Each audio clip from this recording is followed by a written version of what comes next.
one pan of that. You can throw that in there. With this one? Yep. Well, let me stir that up first so we can get some of the corn. Okay, go ahead. It'll settle at the bottom.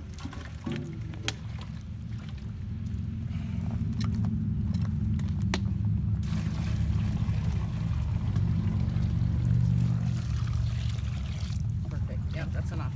Okay. All right. Okay, they have a little. You have your gripper over there for the hot rocks. Got a little metal. This one.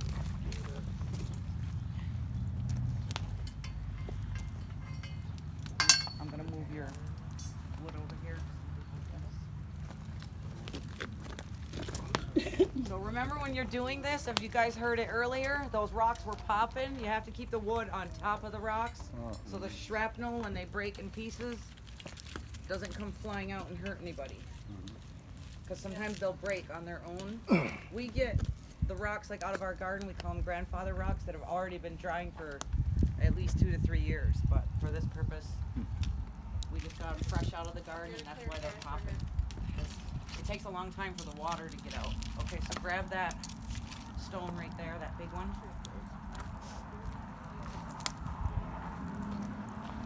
Yeah. And then just go drop it right in there. Yeah, with the wood ashes and everything.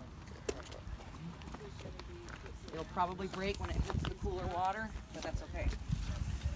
There you go, push it around. Okay, go grab another one. Smells good. It does. Because that rock is hot and it's, yeah.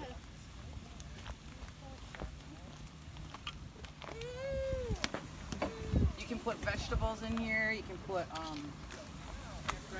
rice. How many you want me to put in there? One more, I think, would be good. And it doesn't take long. Maybe 2 more. Okay.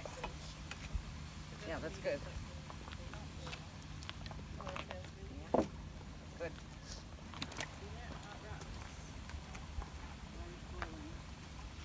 So the reason we started doing this is because I found out, like, a lot of our hunters, I used to wonder, like, how did they, what did they use to boil water? Because, you know, they didn't take clay pots with them when they were hunting. So I found out that they would take a deer pouch with corn flour in it, and they would, when they needed to make mush, they would put water in there and heat a rock up in the fire and throw it in that deerskin pouch. So that's how they actually did it. And I was like, that's pretty cool, we gotta try that.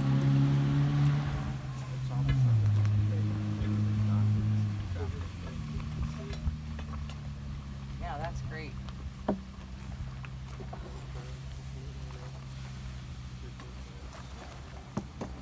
So as you guys see, like all of the fats and the oils from the meat will rise up to the top, along with any of the minerals that are like boiling. The water is coming out of the water.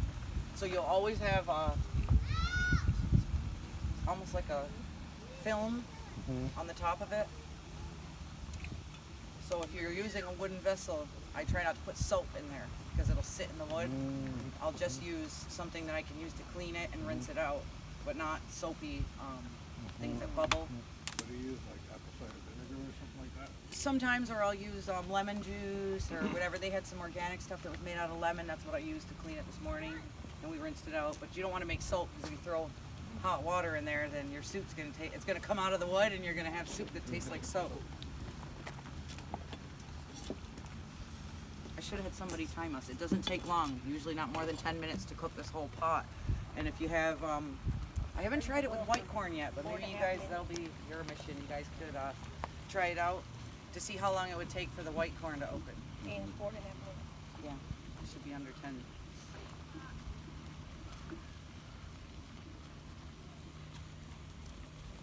Yeah, so remember we put the rocks in the fire, they were gray.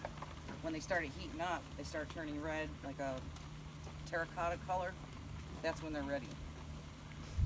It usually takes about an hour for them to get hot enough to boil.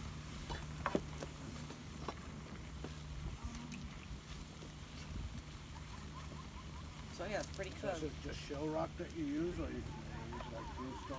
We take the ones out of the garden that are already in the round ones. The bigger the rocks are, the longer it takes for them to heat up.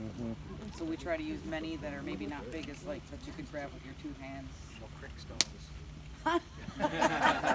Well, after a couple years, if they dry out, maybe. And then I move the rocks around, and then we'll take the gripper and we'll pull them back up. And then we'll stir the food after they stop hissing. It's a lot of fun. Kids really like to do this, and then I usually give them a paddle and they stir, and it's easy for them to scoop out of it because it's down on the ground. But you can throw pretty much anything in there. Yeah, the potatoes were done. I think the last time we did a big thing of meat. We did about 40 pounds of meat, and that was done in under 6 minutes. So let's sieve out a piece and see.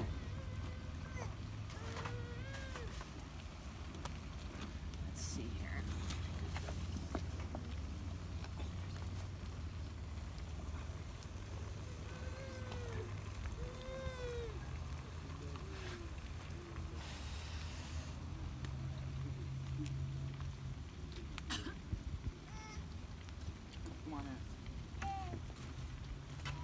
Don't ask me, because I like to eat my meat raw. Now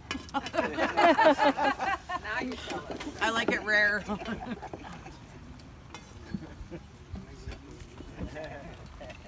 They made us do that at Is that meat stuck on that rock? we had a Braiding the Sacred yeah. At Ho-Chunk, they all ate raw meat. We did. Right out, there was a venison deer hanging there. We butchered it, and they made us eat the tenderloins. It was yummy. That's the best part. I was actually, but I never ate it raw before. It